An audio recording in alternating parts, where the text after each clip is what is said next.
What's up, my sugar factory? It's your girl Sugar, and I'm here with a little girl chat. Get rid of them energy vampires. I'm gonna start off just like that.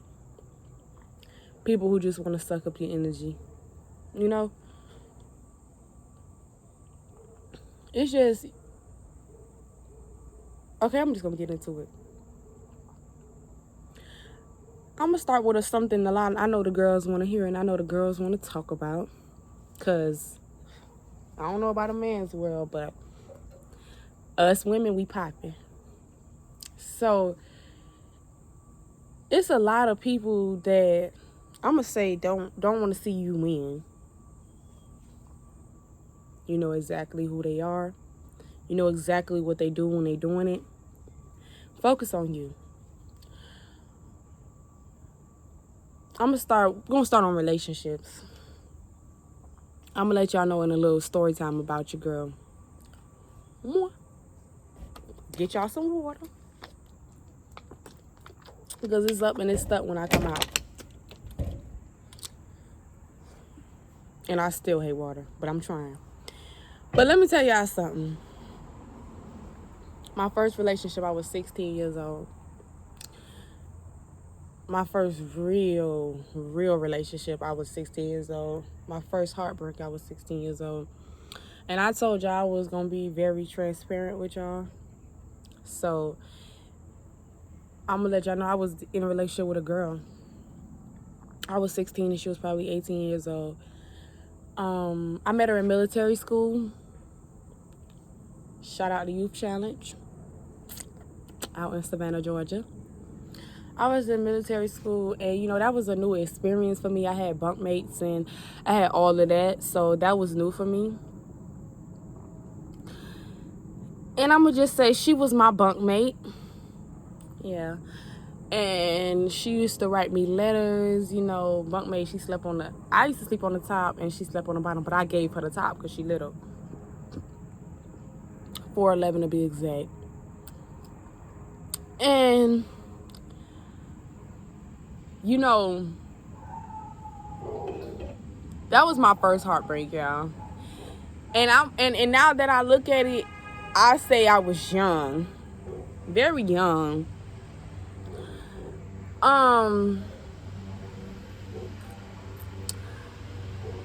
She would write me letters and stuff, and you know, we was more like best friends, you know. And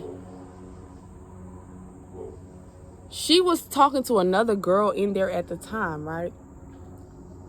And I told y'all I was gonna be transparent, so this is nothing but some honesty for y'all. So she was talking to another girl in there at the time, but she was so down my throat. You know how some of the people like, okay, you talking to this girl, but it clearly is not.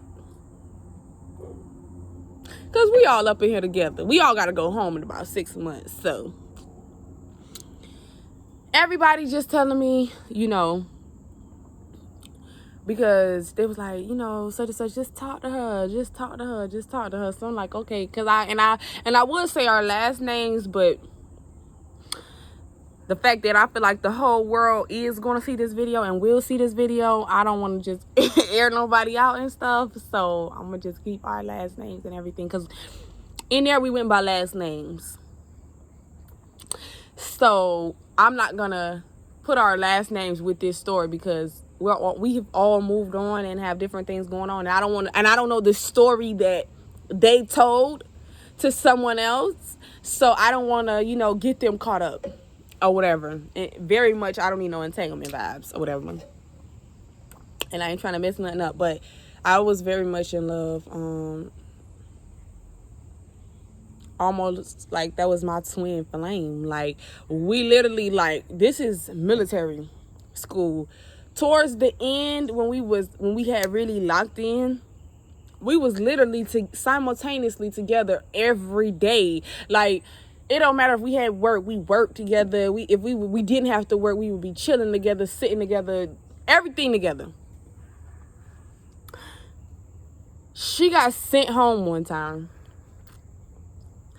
for doing something that we wasn't supposed to be doing. Got caught on the camera. Nothing sexual like that, you know. But we wasn't supposed to.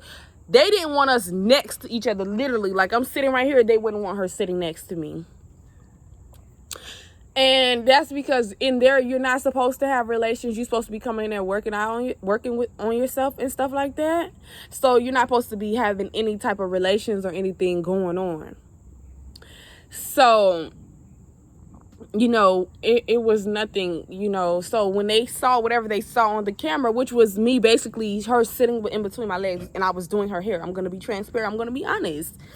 I was doing her hair. She was laying in between my legs. Head up now, guys. Head up.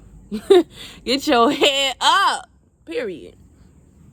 And they caught her on the camera. And that was kind of her final strike because, mind you, she was hosting fights in there. Like, she had girls going in the bathroom fighting. She was like the ringleader.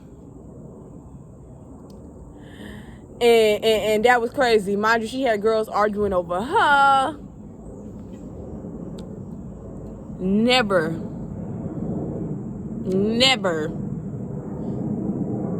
So I wasn't a part of none of that. No fighting. She wasn't ringing me along to do nothing. It was all them girls, them bots. Yeah. But they had sent her home, and y'all, it's like, now I'm at peace with this story, but every time I used to tell somebody this story, I used to cry my heart out because it hurted me just that bad. I walked in, that's the story time. I was in school, up in military school, because, you know, we was in there for our GEDs, and some of us was in there for our diplomas or whatever. So we was in school.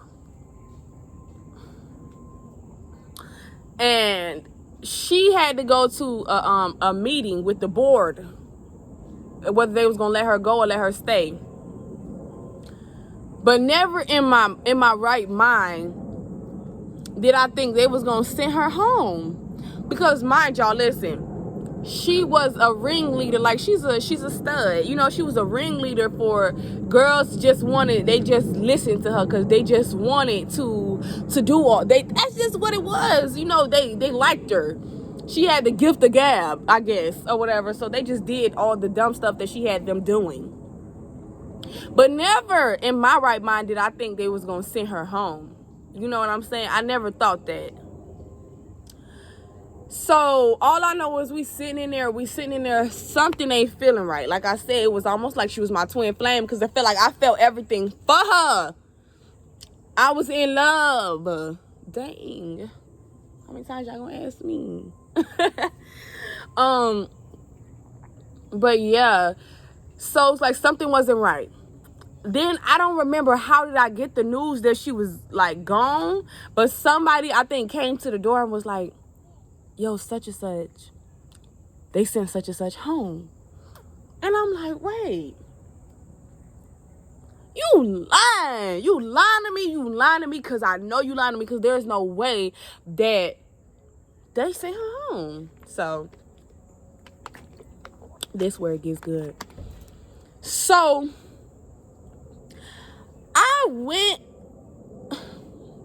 me and her homegirl, such and such, we went because they was real cool too. So we all three was cool. So we like, ain't no way they sent her home. And and my thing was, I told her myself, I was like, if they send you home, come and tell me, because I'm going too. So come tell me. So my thing was, why you ain't tell me? You ain't want me to know. She didn't want me to go crazy. Okay. So I'm not looking at it as, you know, she didn't want me to go crazy. I'm looking at it as you trying to protect these people. You trying to protect them. You didn't want me to know.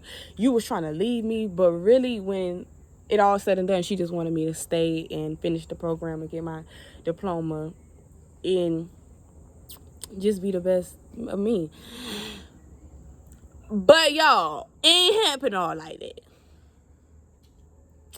I left that classroom. Mind you, they keep you in the classroom for stuff like this because we was in school, so they did it during school hours because they knew some of us was not going to be feeling that. Like, it was going to be a big thing. So I went over there, right? Now it's 2 doors. It's one right here. When you walk out the school, it's one like it's like 2 little barracks connected. When you walk out this door, you go into this door. That door was locked. So I'm like, okay, that's a little, I'm still hype. I mean, I got a lot of anxiety in me, so I go around to the other door. I walk in.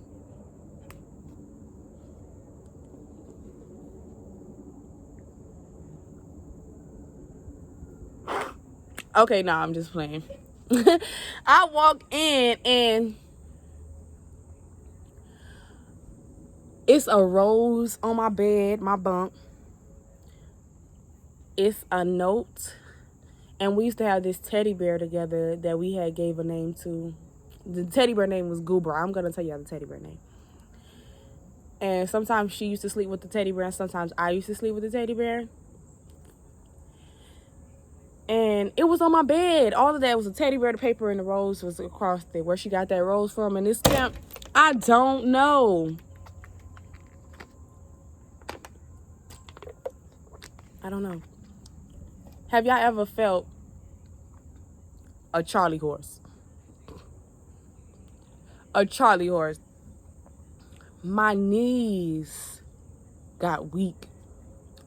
My heart went into my knees and I collapsed.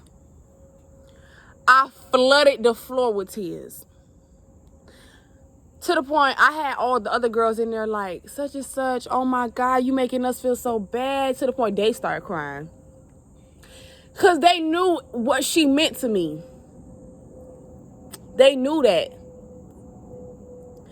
So they sent her home. Fast forward, I start doing all type of crazy stuff, walking around the place in my pajamas. When you're in a military base, there's a certain way that they want you to dress and a certain way that they want you to look.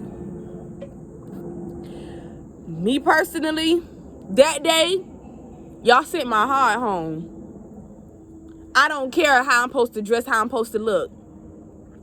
So I goes and put on my pajamas. And I walks around the whole thing crying. Because I just cannot believe they did that to me. They like, oh, such and such. This is the big people now. Because they know how I felt too. The big people knew what they were doing. So here they go, oh, it's okay. You gonna be all right. Just stick it out. And here, I can't stick it out. I can't. Y'all took my heart from me. That's almost like somebody dying. I spent my every day with this person. My every day. For the last 6 months with this person. And for y'all to just take the person without letting there be a goodbye, I didn't even know. I'm broken. So whatever. I'm walking around, da-da-da-da, boop-da-boop, doop-doop-doop. I'm going in the barracks checking females because they talking about her like, don't. Whatever. Fast forward. We get back together. I get out of there in the next 2 days. I was miserable. I didn't want to stay. I missed her too much. I couldn't do it. I guess that's love. What love was doing to me. Ladies, don't let love blind you. Love have a funny way of blinding you. I was supposed to be there for me. That's what the moral of this story is. I would go further on into the heartbreak of when we broke up and what I prayed for to end it and all of that.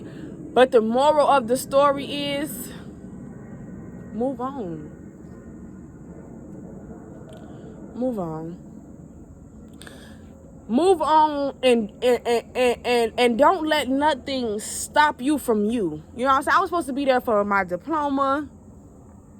and all of that. I had to go get out and go back somewhere else to get it, because, and when I was there to get it, I let love blind me, and that stopped me from doing or getting something that was meant for me. Ladies, we have a funny way of letting things, love get in the way of a lot of things that's meant for us. It's okay to love yourself too.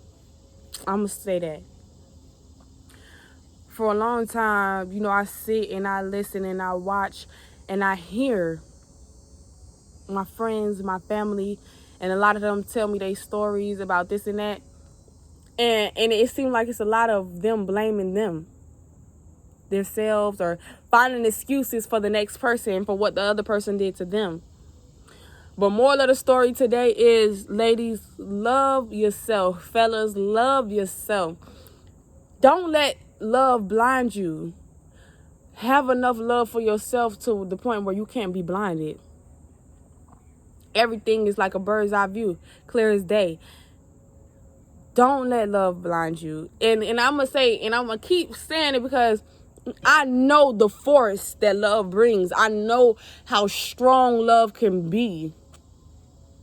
But like I said, I was supposed to be in that military school to get something for me. And I let love distract me. It's okay to let go. A lot of y'all need to hear this. Let it go. All the love you need is within. Love yourself. Love yourself. And then you will realize how much you don't need love from anyone else. I'm not going to say I fully love, like I fully got it all, but I know that I don't need to look towards somebody else for the love that I can give myself. And with that being said, it's going to be more story times. There's more to come. It's nothing but love. So peace, Sugar Factory.